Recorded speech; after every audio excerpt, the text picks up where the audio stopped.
de yener ke shet gwan ka gat ke ye ko gware rode an gwada me sha goro to be ngech ko deran dere tung noere dere je kwen idi kwen di kweno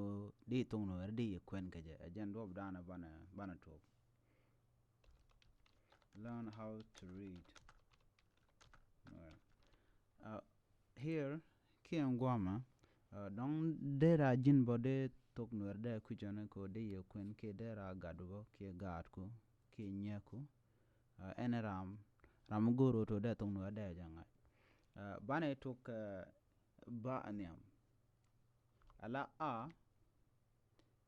teleriet mutoka je ba jen tok riet ke je ka kujan bana tok ba namo shala ba di chole bi ka to kwen dungno ka tung nat shala ba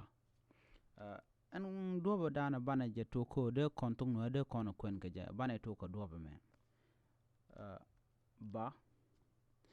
ba kana a shala ba mi goro bu dobo kwen ba ke a ne daro a shala ba menyam eba raude eba ba kana ba tike jow mi chichet mi non keneji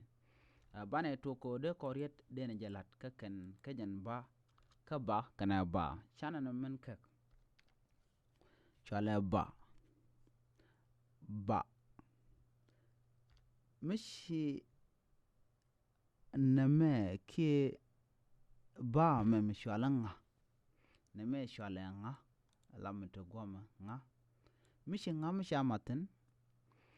bi tok kam kweni rie daro tinyam ki rie dandok tinyam chete to kon ka ba neme shala ba yo bilele ba nga bi nga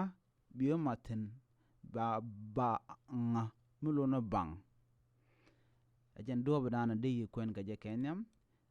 neme e bang but bi to ko ba nga be nong bang